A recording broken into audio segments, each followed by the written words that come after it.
Good morning, you guys. Good morning. It is Thursday, August 8th. It's 6:37 a.m. How are you guys doing this morning? This beautiful morning. Happy Thursday. Happy Thursday. Hey. Ho. Hey. Ho. Happy Thursday. Yes. That was a little wow. How are you guys doing this morning? I hope everyone is okay. I'm very sleepy. But I'm okay. God is good. No complaints.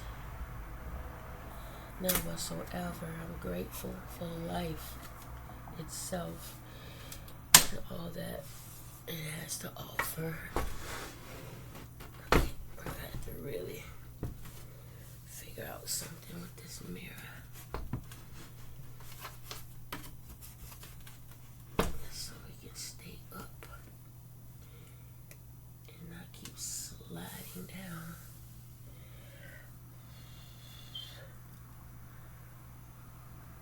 And it's sliding.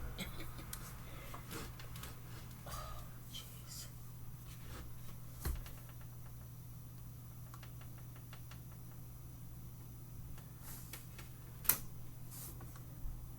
Anyway, y'all.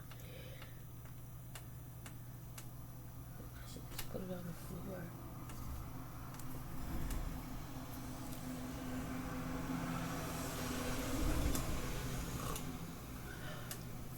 My coffee is hot. I got whipped cream in there.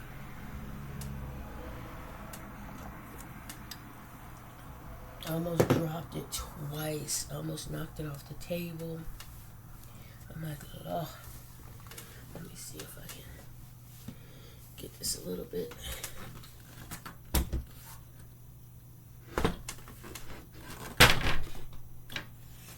Let's see.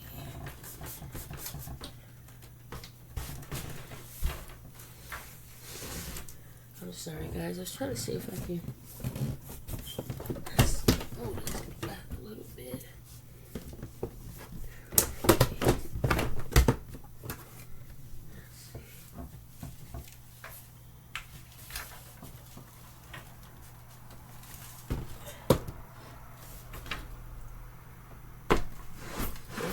Yeah, no. I have to figure it out. It's gonna keep sliding.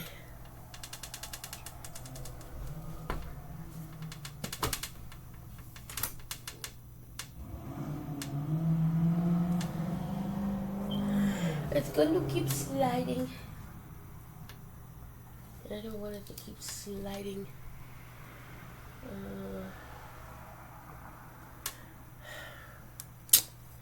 For now, I swear it's gonna have to be though.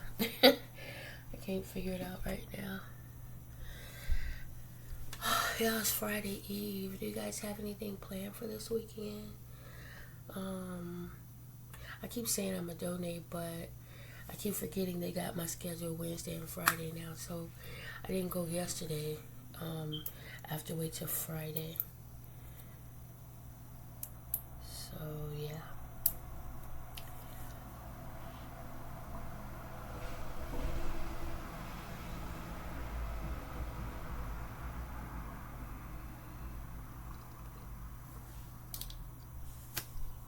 Yeah, I have to wait till Friday.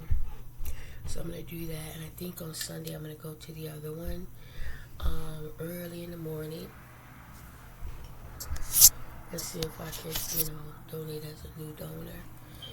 If so, I'll start going to that one for just a little bit and then go back to the other one. Because the other one is just really most convenient. But if I could get, the new donor fee, I would much rather that.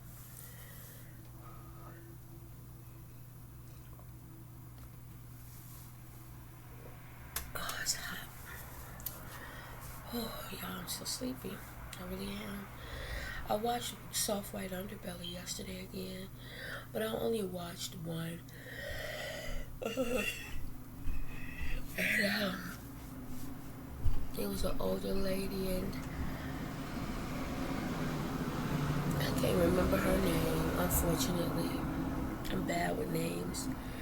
But when I tell y'all, like, most of her teeth was gone or missing, she was just the sweetest, she been through a lot.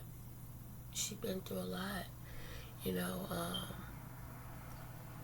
Her childhood was just constantly being molested and abused, beaten. And this is by people in your family. And it's just sick how lately that's all you hear is, it's, it's crazy that you have to also concern. Because I got God, I try not to worry, but I try to be mindful and pay attention as well. But it's something when you have to not only be mindful of strangers, but then your own family. How sick and disturbed is that, especially for a child? And this young lady had been through so much, and um, all she wants to do is kill herself. She's tried to commit suicide multiple times. And so when Mark was talking to her and asking her questions and what do you see for the near future and da da da da, and she said, to be honest, I planned on killing myself.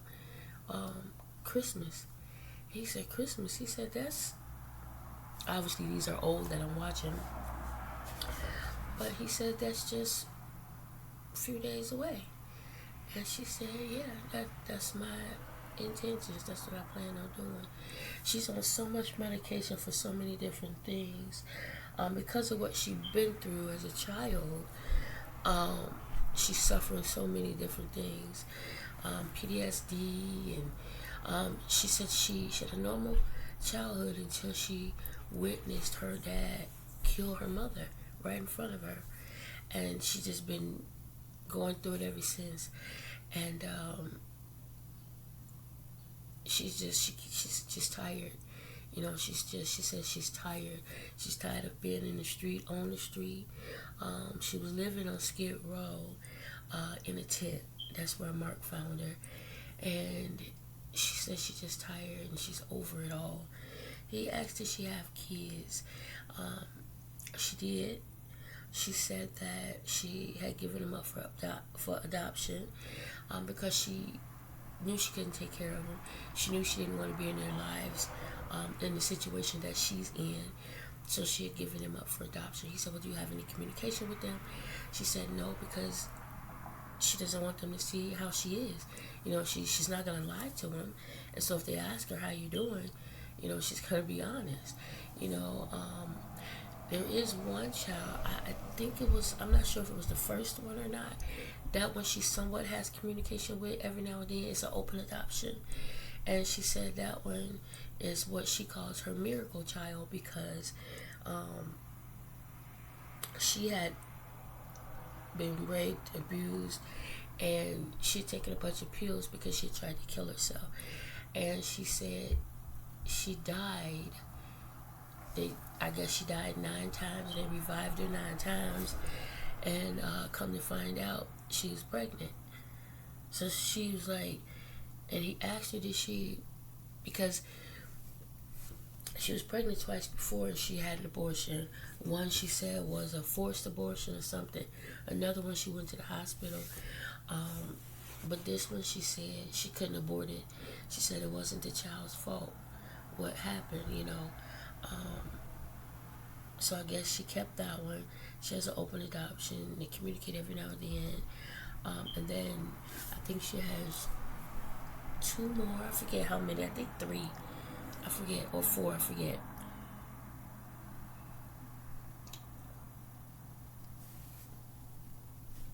But so Mark did an interview with her that day. And then at the end of the interview, you saw where it says part 2, day 2. So the next day, He asked her how was she doing and everything, and she said okay. She still had plans, intentions on taking her life. And so he said, you know what? He said, what would help you? She said, just a man in my life that cares about me, loves me, that's honest, that don't want to hurt me, to have to just a normal life, be with someone who cares and have a family, that type of thing is what she's looking for. And it's hard, she said, because, everybody that tells you that they love you end up hurting you. Like, she's living staying with her sister, her older sister, for a bit. And she says, he asked her, well, how is that going? He said, fine, as long as she's not drinking. When she drinks, she gets crazy, and then I get crazy. He said she's not going to fight me because she knows she ain't going to win. But, when she gets drunk, it's a whole other world. And so, again, he asked her about, her plans. Again, she still was dead focused and set on taking her life. He said, well, Christmas, at this point, I think he said Christmas is tomorrow or the next day, I forget. But he said, would you spend Christmas with me? And she said, sure. He says, I'm going to kidnap you. You'll spend Christmas with me.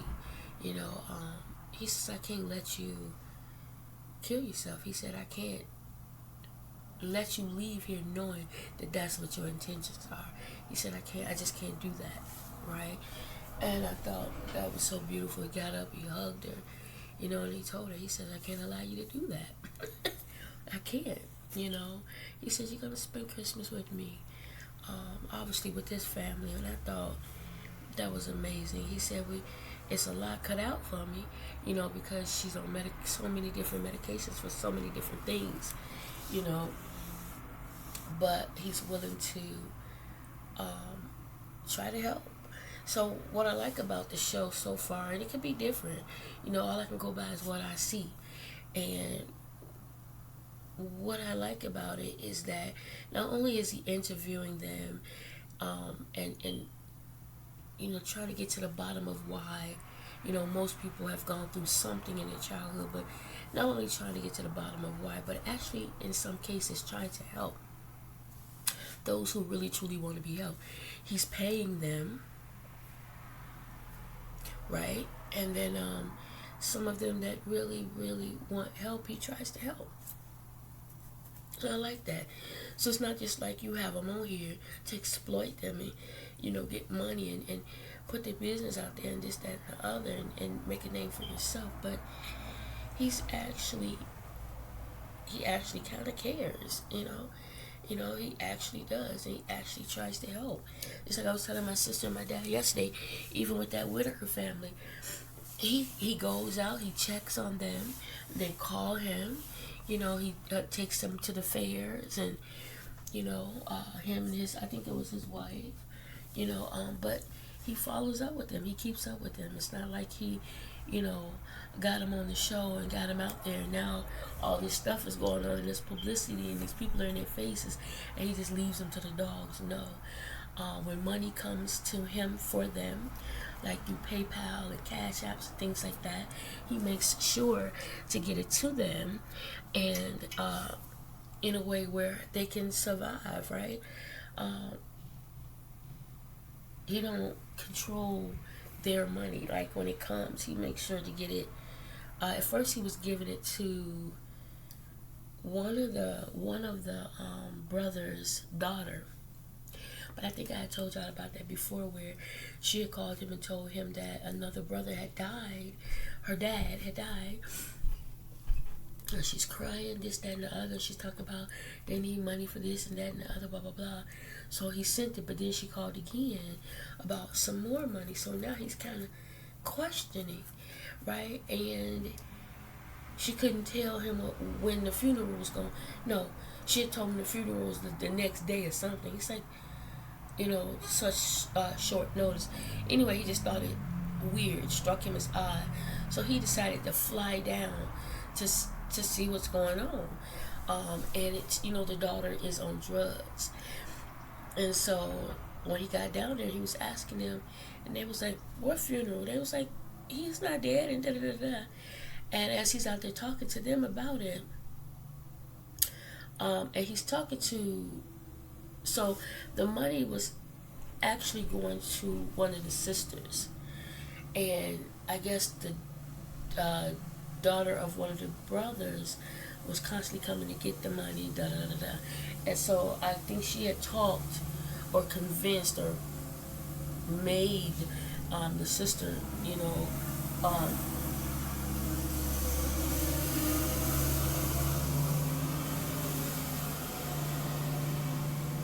there's no signs out there saying that it's street cleaning on this side today. That's so freaking annoying. This means I'm gonna get a ticket. So sick of this. Um, so when Mark called to question it, the sister that he sends the money to, she handles the money, said yes. And so he said, well, you told me yes. Why would you tell me yes? And she said, because she, da da da da. So as he's talking to them, they pull up. The one that was supposedly dead and his daughter, and go right in the house. Now, he comes out, but the daughter wouldn't come out. And he didn't know what was going on.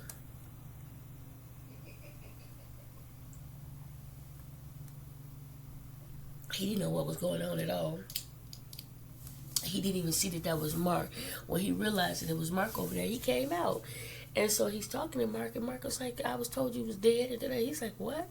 And, Mark began to tell him everything that was going on. He said, no, I am not. And, she got issues and da-da-da-da.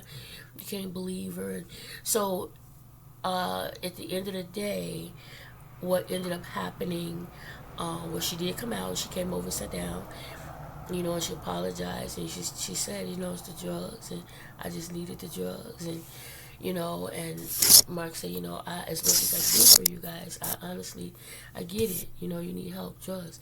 He said, but I honestly didn't appreciate that, as much as I do for you to just constantly get money out of me and this, that, and the other. He says, especially when you guys get money, and I make sure to get the money to you guys. So what he had decided, since the sister had a hard time holding on to their money, and they were so easily coming to get it from her, the daughter, the grandkids, things like that.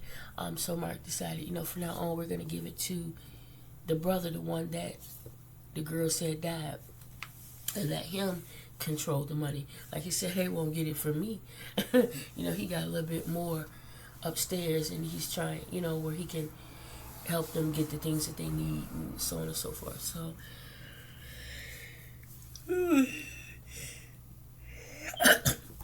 so it's just, a perfect example, and prior to that, how he would just come up, get them, and take them to the town fair, and, just little things like that, so they can get out and enjoy and see things different, other than just cooped up in their homes, and, just enjoy life safely. So yeah, there's so many different situations out there. I was talking to my dad that it's like a movie, you know what I'm saying? Like, we watch movies and you be like, oh dang this, oh dang that, and wow, wow, wow. But there's people actually living those lives, and it's just crazy to even think that actually happens or exists. It just blows my mind. Last night I had a weird dream, and to be honest with you, I can't remember, as always lately, everything. I just remember a bunch of people were all together doing something. I don't know what it is, but something happens. I don't know if it was some sort of outbreak or just people acting crazy. I'm not sure 100%, but it's like there was only so many people left type of thing or around. And when things start happening, you get people that start acting crazy. And so in this dream, it was myself, another young lady, a kid, a couple of more people, and we were trying to get inside and trying to be safe and just stay around each other because we were all in the same boat situation and we're not going to hurt each other. And the young lady found out that she was pregnant, but it was something else about her. And this was happening all at my grandmother's, at Onesie's house over there on Huron. And I don't know, it started off in the yard or something, or we were trying to get away. We were running from something. I don't know what it was, but we were all trying to get away. Um,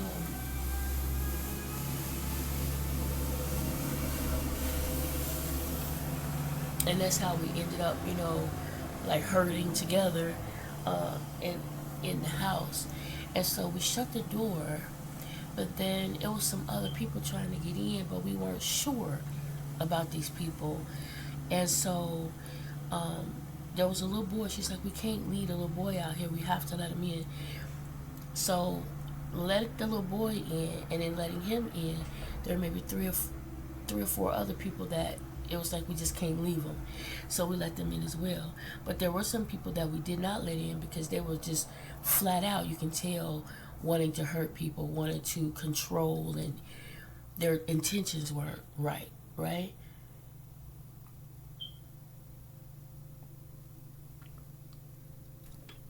So we were letting them in. And so later, I'm sitting at the desk and I'm doing something, working on something, and I had fallen asleep. And when I woke up, someone had put like a blanket over me, and the door was open. They had let other people in, and I'm like, who let these? And was nobody around. And I'm like, who let other people in? Why? I'm trying to go around and find everybody to figure out who let somebody in, what's going on. Where we set up was one of the people that we let in, thinking we were helping, turn around and let the other people in. What's going on? There was nobody around. Like, I'm trying to figure out where everybody is. But in my dream, in situations like this, it always in my dream happens where, because of where I am, there's a like safe room. No one knows where it is but me. And in this safe room, no one can hear on the inside. And so it has cameras everywhere, so I can go in there and see the whole house in every room. I can see what's going on. I can see where everybody is. I can also see on the outside of the house in this space, in this safe room. And only I knew where it was. And so that's what I did, because I didn't know if somebody was watching me, hiding or whatever. So I went into this room, in this space, to get to the room, and nobody could see you, right? So I go and I lock it up behind me, and I get on the camera so I can see what's going on, and I rewind it back to see who did what. And so that was the only way, so that I can know where everybody was, what's going on, so I won't be blindsided. I had weapons and things there, and you could live down there forever, really. So I came out the safe room so that I can get the people that I knew that were good and I could trust and bring them there. They would not know how to get out for sure. So even if they got goofy on me, and like, I'm always gonna protect myself, so even if they got goofy on me, they couldn't let the enemies in or anything like that, because they wouldn't know how. They wouldn't be heard, because it's you anybody on the outside cannot hear on the inside, right?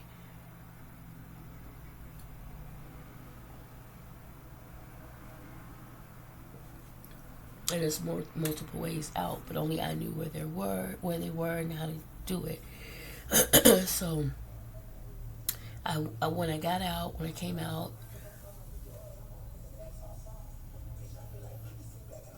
I went out a different way, made sure it was safe and secure, and went out and I gathered up uh, the good people and brought them, into the safe house, where they were safe, they could eat. There's bathrooms, there's two bathrooms, full bathrooms, everything. And that was to keep them safe so we can wait it out, and see what's going on, and, just protecting ourselves. And that's when I woke up. And really, I woke up because Chapo, um, he's under the cover, fighting with my feet, scratching and fighting at my feet and at the baseboard so that I can get up. And every time he does it, I go, stop it. And he'll get up and he'll run to the door. So he's doing this to get my attention, to get me to go in the kitchen to feed him. Because every time he did it, he'll run and he'll stand right there at the door like, come on. Like he's expecting me to, okay, come on. And so then I was like, I'm not getting up yet, Chapo. It's not time for me to get up. So I'm laying there and then trying to nod off to just take a quick nap. A little time before I get up. He comes back over. He does the same thing and then he runs over there and waits like, come on. I'm like, cat. So he finally decided, let me just go and lay down and wait on her. And that's when I got up. He was looking at me like, you up for sure now? So I went on and fed his little butt. But Lavelle was up. It's like, why you just don't go bug Lavelle? Scratch at his feet. He in there.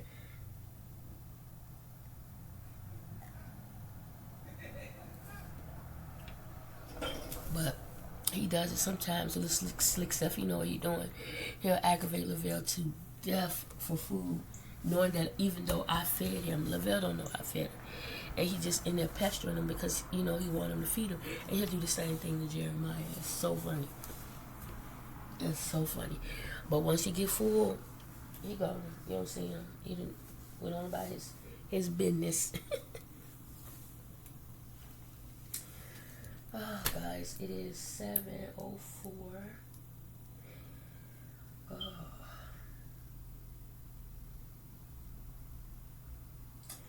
Talk to you guys till about 7:15.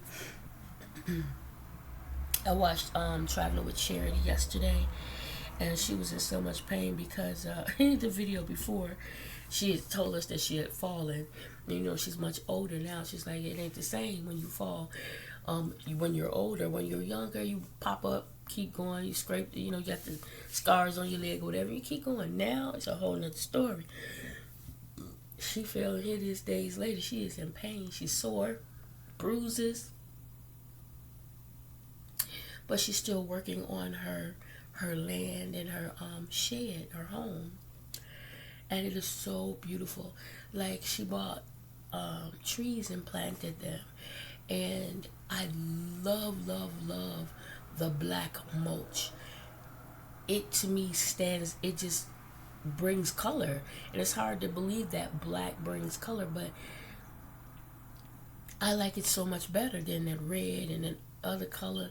That black was beautiful. So she bought some trees and planted them. Wind was blowing and she wasn't sure if they were going to stand, but she planted them, and then she put rocks around, and then she put black mulch to kind of hold it, to help give it some, make it sturdy so the wind don't blow it away. And also when she goes and get the gallons of water to water them, hoping that mulch will also hold in the moist. And choosing that black was beautiful. She has Mr. and Mr. Plum. Now, she had bought these trees and planted them, but they just were not making it. And but then all of a sudden, Mrs. Plum started to kind of want to come to life, and she had like little flowers here and there, little leaves here and there. So she put the little thing around the rocks around the mulch, all of that. Yesterday when she showed Mrs. Plum, I was so surprised. She had so many beautiful green leaves, like she's coming alive, and at the bottom there were little leaves coming out the bottom. I was like, look at Mrs. Plum. I just didn't think the tree was gonna make it. Like, it was nothing but twigs, no flowers nowhere, no leaves anywhere. And now it has leaves. Mr. Plum, on the other hand, she had to go on and pull him up. It just nothing. It just was two twigs out there. And so she has him in the house. She couldn't see getting rid of him. She has him in the house in a bottle in water, and she's hoping that maybe he'll come to life. Two of the little branches, twigs, and broke off. She put him back in there. She just, and I feel like Mr. and Mr. Plum. It's like, man, I was so happy to see her, just come to life. And so I watched her put some more black mulch around the other trees, and I mean they're looking good. And she said she's getting so many different so many different comments as to what to do that is confusing. Even not just her comments, but even if she goes on YouTube or whatever and look up, well, how to do this, how to do that, she's getting so many conflicting things. So she said, I'm just gonna keep doing what I'm doing. And she bought this ladle, like the little small gates.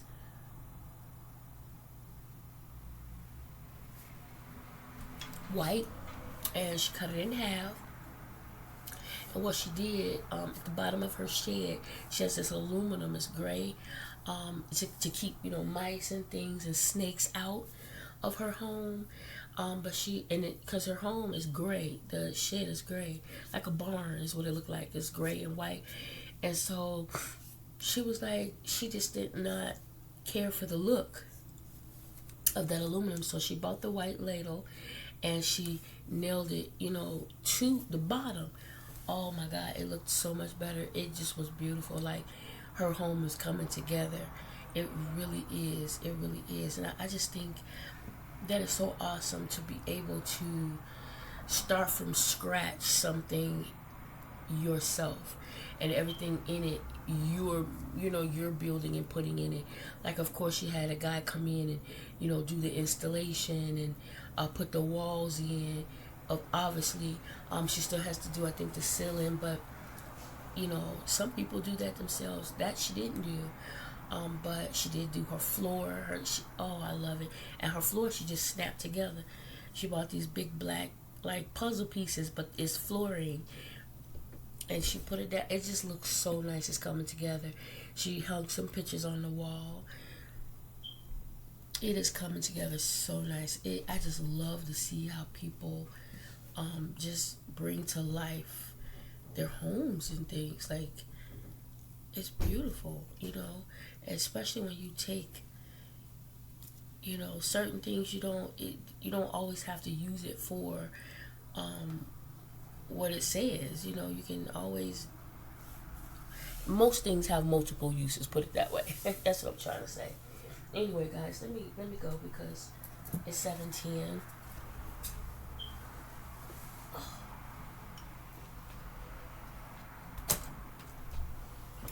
I got no butter in the screen crack. Let me go at 7:10. I gotta go ahead and get logged in and set up here. So I will talk to you guys later.